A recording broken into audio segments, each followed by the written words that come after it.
Vamos falar aí da doutrina da expiação. E aqui eu quero deixar um adendo, hein, gente?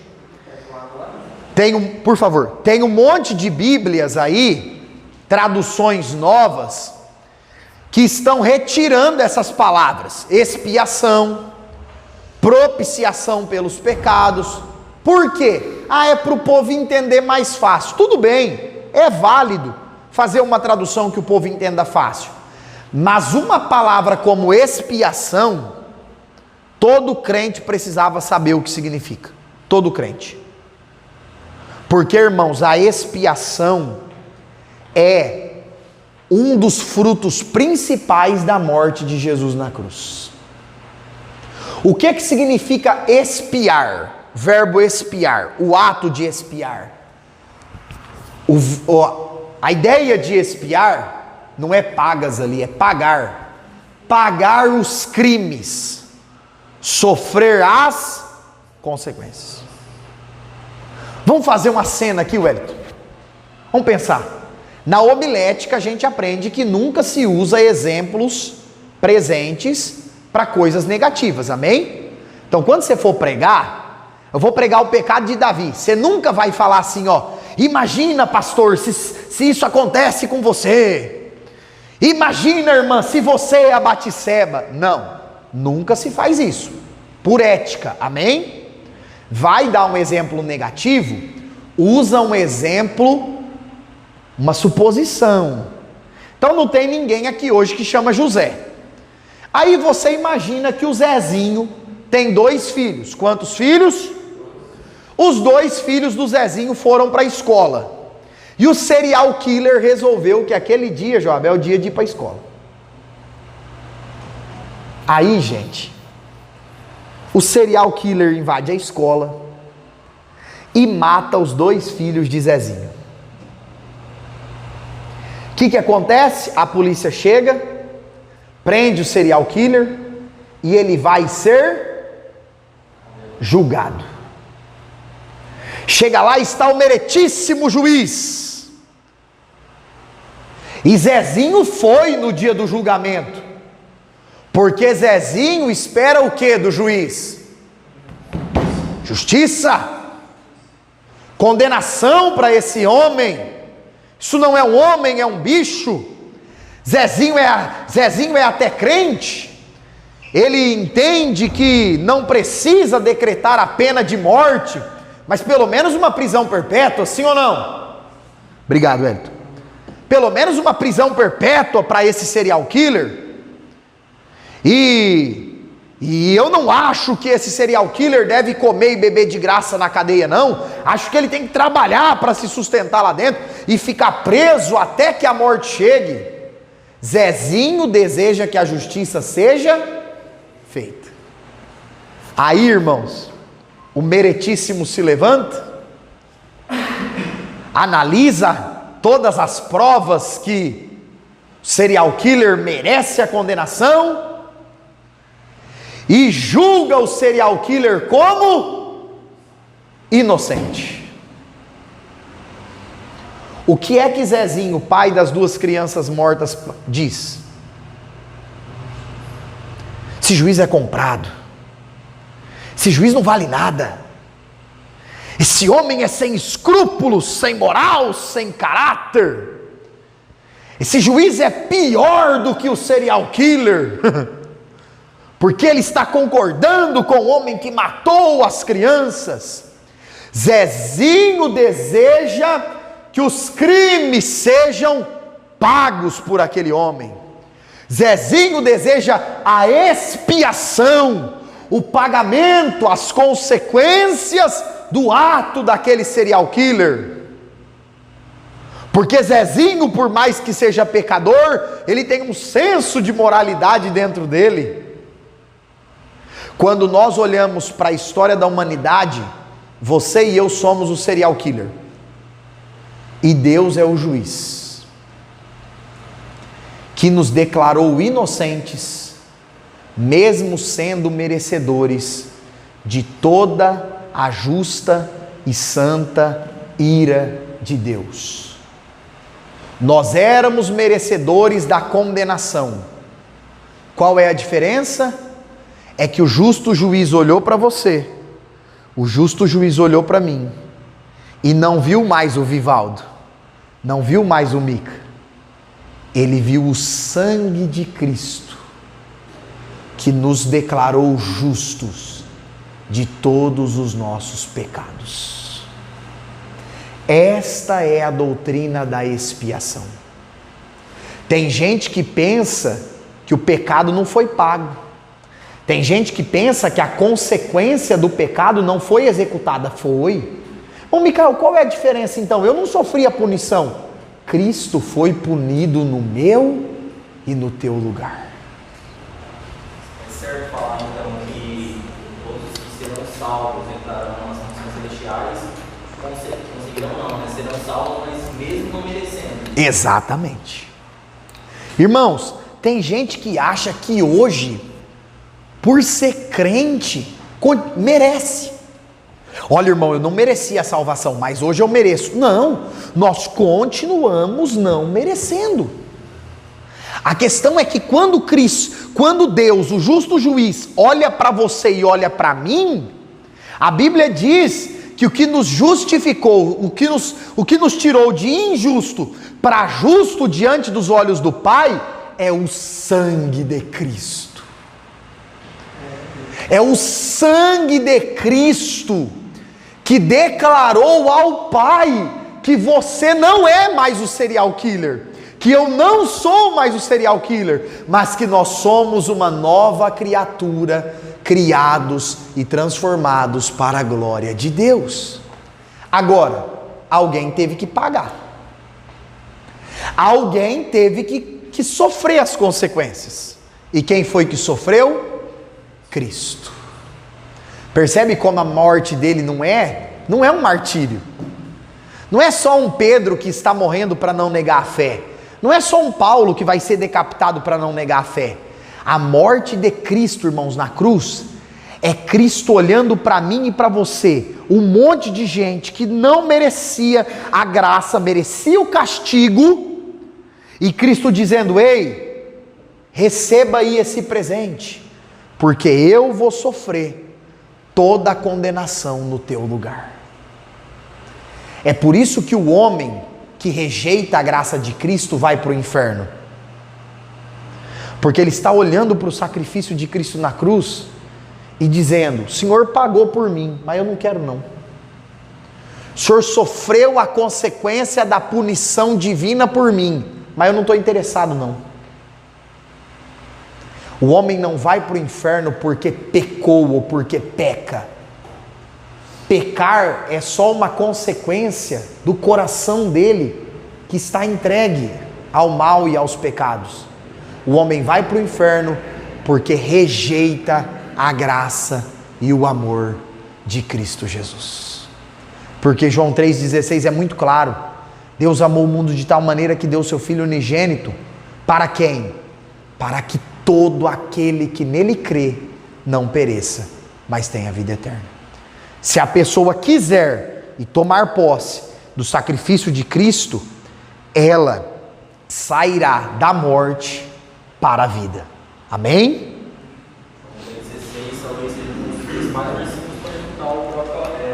Exatamente. Perfeito. O João 3,16 é um dos principais textos bíblicos que nós temos aí para discordar da doutrina calvinista que Cristo morreu só por alguns, ou que a graça é irresistível, porque ali está claro, irmãos, ali está claro que todos podem crer. Ah, irmão Micael, porque eu criei, foi eu que me salvei? Não, você creu porque o Espírito Santo convenceu do pecado, a palavra gerou a fé, e qual que é a parte do homem? Ele apenas se entrega ao que Cristo já fez por ele. Amém? Aí nós temos algumas teorias sobre a expiação. A primeira é a teoria do resgate. Você já ouviu isso aqui, principalmente em louvores. O inferno fez festa quando Jesus morreu. Quem já ouviu isso? Irmão, o diabo fez um churrasco com a capetaiada toda. E nós vencemos, Jesus foi morto. Irmão, isso é uma heresia braba. Se tinha uma coisa que o Satanás não queria, é que Jesus morresse na cruz. É por isso que Satanás usou os judeus pelo menos 5 vezes para tentar matar Jesus e não deixar Jesus ir para a cruz. Porque ele sabia que a cruz era a derrota dele. A cruz era a derrota última. A cruz era ali o decreto de que Cristo pagaria a dívida do homem diante do Deus Pai. Então a teoria do resgate não é bíblica. Depois nós temos a teoria da satisfação, que já é melhor, que defende que Cristo morreu para satisfazer a justiça de Deus. Porque quando o homem pecou, o homem feriu a justiça e a santidade de Deus. Então alguém deveria pagar por isso. E a teoria da satisfação prega que Cristo morre para satisfazer a justiça do Deus Pai. Ela já é boa. Agora ela se torna ainda melhor quando ela é aprimorada e chamada de teoria da expiação penal e substitutiva. O que é isso? Deus é justo e o pecado e os pecadores devem ser punidos. Então Jesus foi punido em nosso lugar. Jesus sofreu a penalidade no nosso lugar. O Pai julgou o pecado na pessoa de Cristo. Por isso que Paulo escreve lá em Gálatas que ele se tornou maldito em nosso lugar. Ele se fez maldição por nós. Então a penalidade, o juízo do pecado foi derramado sobre Cristo, substituindo a humanidade. E agora Jesus foi punido em nosso lugar, e a santa ira, a santa justiça de Deus foram satisfeitas. Por que nós precisamos chamar de santa ira, de santa justiça? Porque Deus, irmãos, Ele não fica irado e nervoso igual a gente, que fica nervosinho, sabe?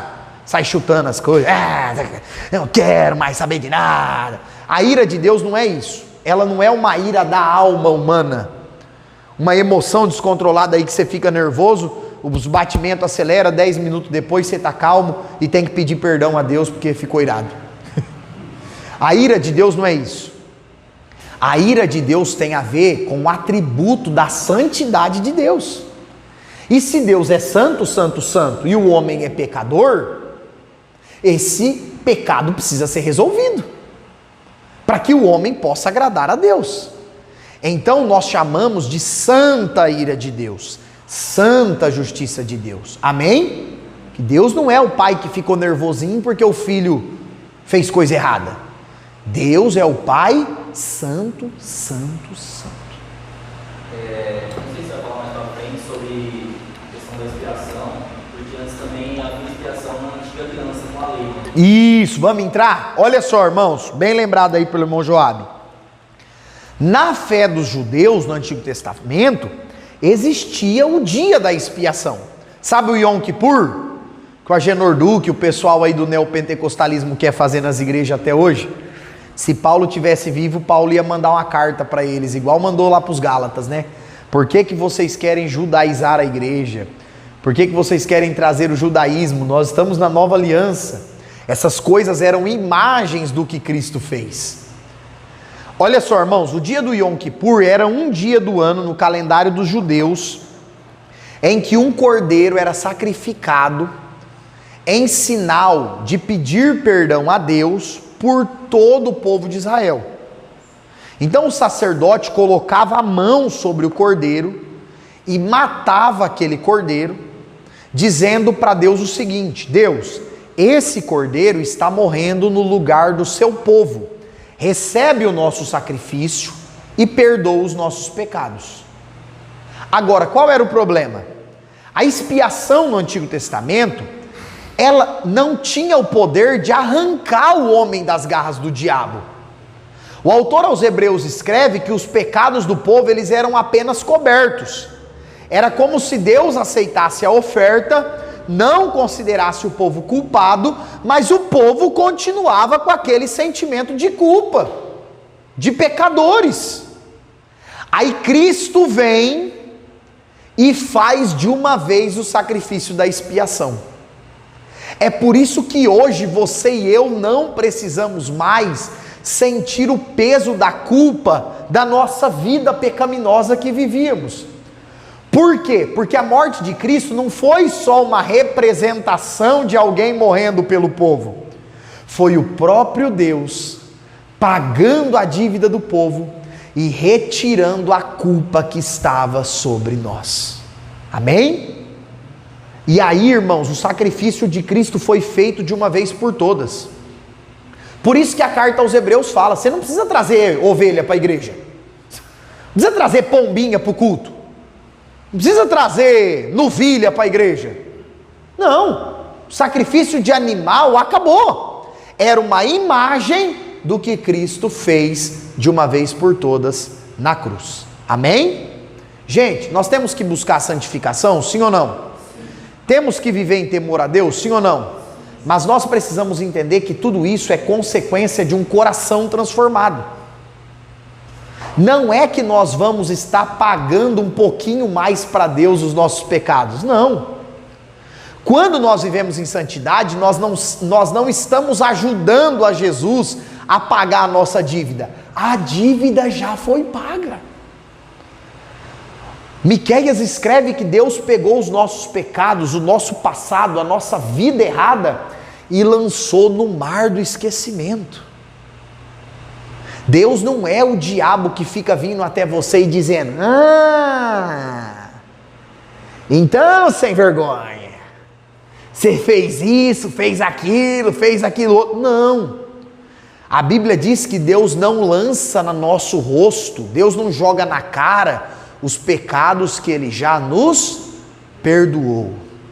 Quem fica soprando no teu ouvido e no meu: mas você não merece, hein? Não merece pro céu, não. Ah, você é ruim, hein? Você é pecador, hein? Quem fica soprando o sentimento de culpa, diferente do arrependimento. Quem gera o arrependimento para mudança é o Espírito Santo. Quem fica jogando o sentimento de culpa: para de ir na igreja, rapaz. Você não merece. Você vai para ceia, você não é digno de tomar ceia. Quem é que é digno? A gente já comentou e vai comentar de novo a passagem da ceia. Quem é que é digno de participar do corpo e do sangue? Então, quem fica jogando o sentimento de culpa não é Deus, é o diabo. Jesus traz uma dúvida que fica, né? Realmente, os nossos pecados passados são julgados. Acho que creio que vai ser olhado como nosso coração no momento. Né? Irmãos, olha só, isso aí que o Joabe está falando é muito importante que se esclareça. Porque algumas pessoas pensam que quando Jesus vier, você pode não pensar isso porque você está na teologia. Mas tem um monte de irmão que pensa que vai ser possível entrar no céu e depois ser expulso do céu. Tem um monte. Tem. Sabe por quê? Eles pensam assim: Jesus vai vir e vai me salvar. Aí eu vou começar a subir para o céu. Mas e a hora que Deus passar no telão os meus pecados? E a hora que Deus passar no telão as coisas erradas que eu deslizei e acabei fazendo, mesmo sendo crente? Aí Ele vai me expulsar do céu. As pessoas falam ou não falam isso? Ixi, rapaz, a hora que Deus passar lá no telão, hein? Aquele dia que eu menti, nossa, xinguei, vai passar todo mundo. O céu vai ficar vazio. Vai sobrar só Jesus, nem Paulo não vai sobrar. Irmãos, Cristo, Ele está nos avaliando agora. Cristo está avaliando se nós estamos lutando contra o pecado ou vivendo na prática do pecado hoje. Uma vez que Cristo nos levar para as mansões celestiais, para o céu, não existe isso que Ele vai julgar e vai nos expulsar de lá. Não existe isso. Bom, Micael, então o que é que nós temos que fazer? Viver em temor e estar preparados para a volta de Cristo. E outra coisa, irmãos, esquecer essa ideia equivocada, que a salvação é um bumerangue. Tem crente que fala assim, ó, se Jesus tivesse voltado e eu tivesse tomando banho, eu não tinha subido, né? Que eu estava nu lá no banho. Se Cristo tivesse voltado, hoje eu briguei lá, discuti com a minha esposa. Nossa, se Cristo tivesse voltado, certeza que eu não subia. Irmãos, a salvação é um dom de Deus e não é algo que você perde agora, recupera daqui 5 minutos. Aí perde daqui 2 minutos, recupera daqui 3 minutos. Ó, Jesus foi, nossa, Jesus apagou meu nome do livro da vida, hein? Ô, Jesus, perdoa aí, escreve de novo. Aí Jesus vai lá e escreve. Aí daqui 10 minutos, cometi uma falha. Jesus, nossa, Jesus passou uma borracha no meu nome, hein? Apagou meu nome, agora eu preciso que ele escreva de novo. Irmãos, a salvação não é uma tolice, uma brincadeirinha de criança, igual nós pensamos. O crente pode perdê-la? Pode, desde que ele apostate da fé, desde que ele se entregue ao pecado. É diferente você estar lutando contra os pecados, buscando a Deus em arrependimento, em vigilância, e às vezes tropeçar, é diferente de se entregar ao pecado. Quando o homem se entrega ao pecado, ele se torna um iníquo, ele comete apostasia, segundo Hebreus 6. E aí, quando o homem faz isso, irmãos, e ele se entrega completamente ao pecado, muitas vezes, não são todas, mas muitas vezes nem volta não existe. O autor aos Hebreus diz que quando um crente faz isso, ele está pisando no sangue de Cristo e crucificando Jesus de novo. É feio, né? É como se a pessoa fosse lá na cruz, olhasse para o sangue derramado e fizesse assim, ó, aqui Jesus, ó, estou pisoteando o teu sangue, não estou nem aí para o que o Senhor fez. Agora, não é porque cometeu uma falha, um deslize, que o crente perde a salvação. Até porque quando a gente peca é instantâneo, o Espírito Santo vem. O Espírito Santo nos incomoda, nos convoca ao arrependimento. Diferente da pessoa que quer viver entregue ao pecado. Quem ia falar? Referente, como explicar as 10 virgens e as 10... Muito bom. Olha só, irmãos. Mateus 24 e 25 são o mesmo contexto em que Jesus está ensinando sobre as questões futuras. Ali é o sermão profético de Jesus. O que os discípulos perguntam? Todo o texto deve ser interpretado à luz do contexto. Mateus 24, os discípulos perguntam para Jesus: que sinais haverá da tua vinda, do fim do mundo? Aí Jesus fala o que para eles? Vocês não têm que preocupar com isso. Vocês não têm que saber que dia que eu volto e que dia é o fim do mundo. Vocês precisam viver alertas e vigilantes. E aí você vai ver que tudo que Jesus fala dali para baixo, de Mateus 24 e 25, Jesus está ensinando o seguinte: você não precisa saber o dia e a hora, você precisa viver pronto. Você não precisa saber o momento da tua morte, você precisa estar pronto. Você não precisa saber que dia que a trombeta vai toar, você só precisa viver pronto. O John Wesley, um grande avivalista, um grande homem de Deus, viveu lá no século XVIII, criador do metodismo. Um dia perguntaram para ele assim: o que você queria estar fazendo a hora que Jesus voltasse? Ele disse: o mesmo que eu faço todo dia, porque eu estou vivendo para a glória de Deus. Quando eu estou comendo para que Deus seja glorificado. Quando eu estou com a minha família, eu estou em família para a glória de Deus. Quando eu estou na igreja, eu estou com meus irmãos para a glória de Deus. Quando eu estou pregando para a glória de Deus. Quando eu estou no meu momento de lazer, de relaxar, de distrair, eu estou fazendo isso, mas estou em vigilância e para a glória de Deus. Então ele disse: para mim, eu posso morrer e Cristo pode vir a qualquer momento, porque como Jesus ensinou, eu estou vivendo em vigilância e preparado para ir para o céu.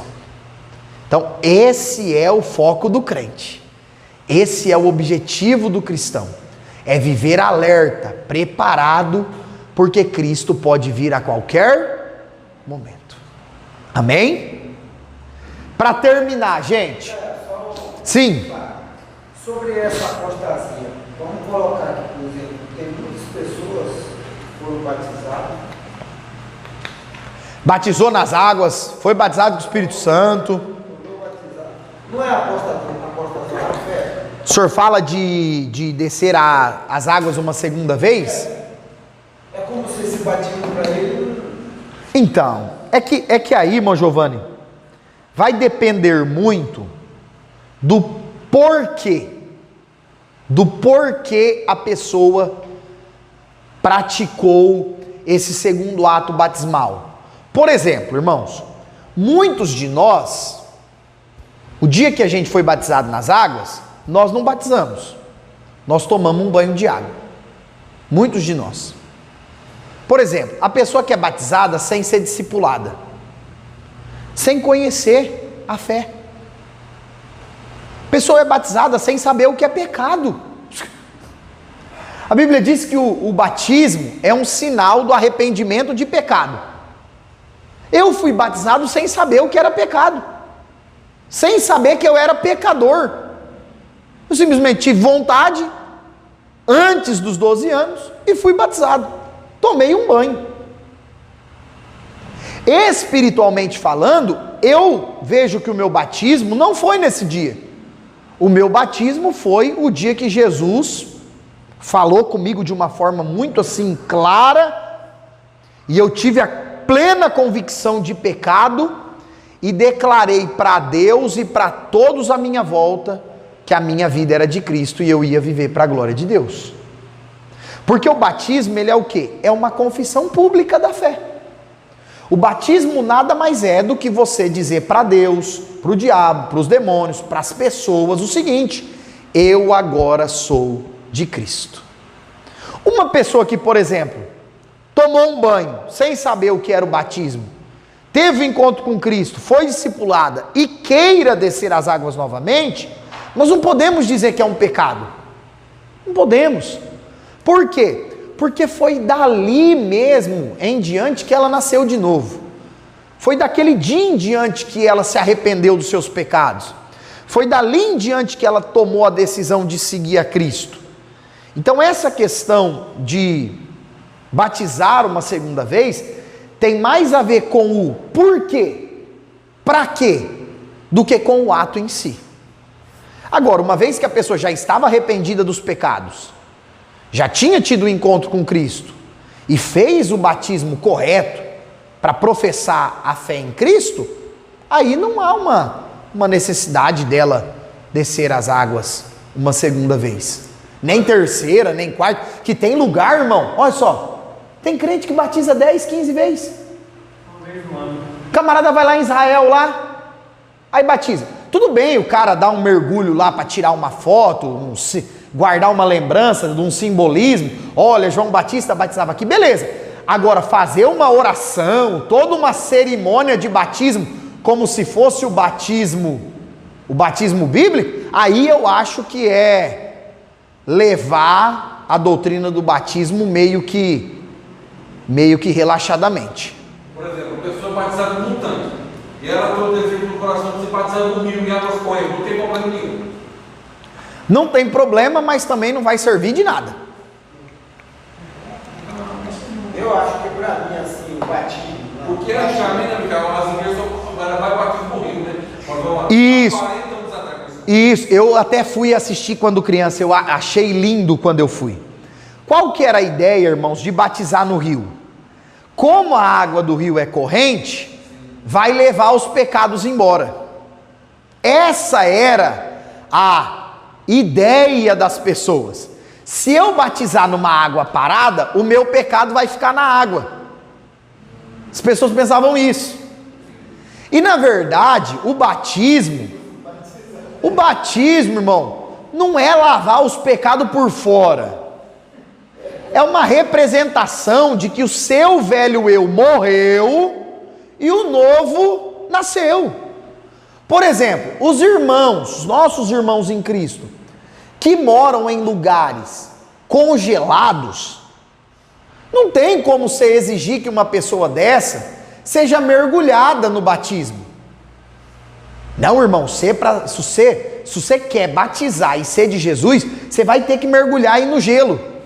Meu irmão, a hora que eu levantar eu vou morrer. Pois bem, que morra e vá para o céu. Não, esses irmãos, eles devem ser batizados não por aspersão, né?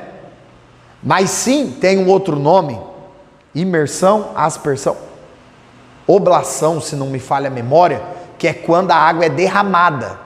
Ele pode ser batizado com a água derramada na cabeça. Por exemplo, Filipe pregou para o eunuco em Atos 8, sim ou não? A Bíblia diz que o eunuco viu um reguinho d'água. O camarada viu um cordinho, um pedacinho de água, não era um rio. Ele viu um riachinho ali e perguntou para o Filipe: ô Filipe, tem um monte de testemunhas aqui. O que impede que eu seja batizado agora que você me explicou o evangelho? Nada impede. E ele foi batizado lá, num cordinho. Não foi batizado num rio. Então, da mesma forma que temos base bíblica para grandes rios de águas correntes, como o Jordão, por exemplo, temos passagens bíblicas que a pessoa foi batizada num pedacinho d'água. Porque o poder do batismo não está na água em si. Não está no pastor ali que fala, eu te batizo em nome do Pai, do Filho e do Espírito Santo. Não. O poder do batismo está no ato de fé da pessoa dizendo, eu morri para o mundo e nasci para Cristo. Amém? Uma pergunta rápida. Quando você se ir com uma questão, por exemplo, você está no teu cotidiano, dentro do quê? Sim. Você está com uma situação que você fica irado, você fica no nervo. Sim. E como você vai quando você se libertar disso? Então, falando do princípio bíblico, a ira é um pecado. A ira é pecado. Só aquela ira, sim. Dá para fazer justificar, mas não pode fazer. Exato. A gente pode ser preso. A ira é um pecado, é um sentimento que brota na alma humana. Nós enfrentamos a ira todos os dias, isso é fato. Agora, o que nós precisamos? Estar em vigilância, estar em comunhão com Deus, para não dar lugar a essa ira e deixar essa ira gerar pecados ainda piores. Ah, irmão, mas fiquei irado. Devemos pedir perdão a Deus e pedir a Deus o fruto do Espírito, porque o fruto do Espírito não tem a ira, tem o domínio próprio. Como é? Ireis e não pequeis. Então, mas ali, o contexto ali, irmãos, envolve muitas vezes as coisas santas. Isso. O ireis, mas não pequeis, que a Bíblia apresenta, que Paulo fala, envolve tipo assim, você fica sabendo que alguém usou a fé para roubar os outros. Não dá vontade de dar uma surra no camarada que faz isso? O camarada vai lá, pega uma senhorinha aposentada, R$ 1.300 de aposentadoria por mês, arranca até o sofá que a mulher tem na casa. Se você der 1, você vai receber 1.000. Se você der 10, você vai receber 10.000. Se você der 1.000, você vai receber 100.000. Aí a pessoa fica sem comer. A gente não fica irado com isso? Não dá vontade de ir lá dar uma surra de Bíblia com a Bíblia de estudo dessa grossura no camarada? Dá ou não dá vontade? Nesse sentido, Paulo falou, você dá lugar à ira, você vai ficar irado. Você vai ficar irado, porque é uma situação que Deus também se aborrece. Mas não peque. Não dê a surra de Bíblia fisicamente na pessoa. Exato. Ali, irmãos, Jesus manifestou a sua ira. Ali. Ah, irmão Micael, ele pecou? Não. Por quê? Porque ali é a ira de Deus contra o pecado que o povo estava comendo. A Bíblia diz que Deus se ira contra o pecado. Nós devemos ficar irados contra o mal, contra o pecado. Agora, nós não temos direito de fazer justiça com as mãos, tirar a vida da outra pessoa, agredir, xingar, o que são aí consequências que a ira muitas vezes traz. Você está lá no trânsito, irmão Haroldo, o incircunciso taca o carro na frente sem dar seta, não para no pare, quase mata a pessoa, dá vontade, não dá? Agora, precisamos aí do domínio próprio, do autocontrole que só o Espírito Santo pode nos dar. Amém? Gente, para mim concluir, deixa só eu comentar isso aqui. Misericórdia, 20 para as 10. Ordo salutis, ou ordem do processo de salvação. O que é isso?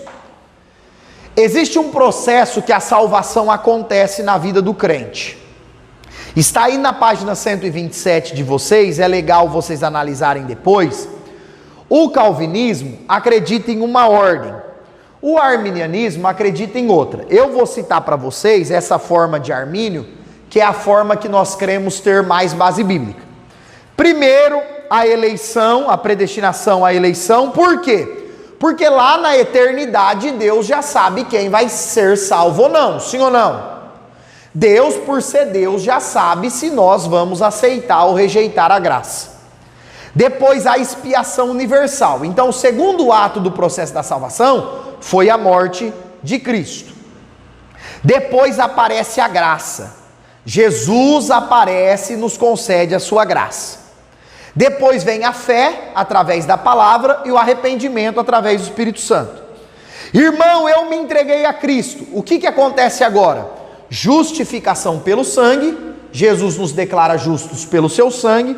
E o Espírito Santo opera a regeneração em nós. Ele transforma a nossa mente, o nosso coração. Lembra que Jesus falou para Nicodemos? Necessário é nascer de novo. Nascer da água e do Espírito. Isso é regeneração. É ter a mente transformada. A mente que queria o pecado, agora quer servir a Deus. O sétimo ponto é a santificação. Por quê? Porque nós entramos no processo de santificação. Estamos sendo santificados, limpos, moldados por Deus até a volta de Cristo. O oitavo ponto é a perseverança. Precisamos perseverar até o fim, ou até Jesus voltar, ou a nossa morte para ser salvo. E por fim a glorificação, que é o momento da volta de Cristo, em que os que morreram em Cristo ressuscitarão primeiro, e os que estiverem vivos serão transformados em um corpo glorioso. No dia da volta de Jesus, o nosso corpo, alma e espírito serão plenamente aperfeiçoados, e nós entraremos para sempre com o Senhor Jesus nos ares. Amém, queridos? Deus abençoe a todos em nome de Jesus.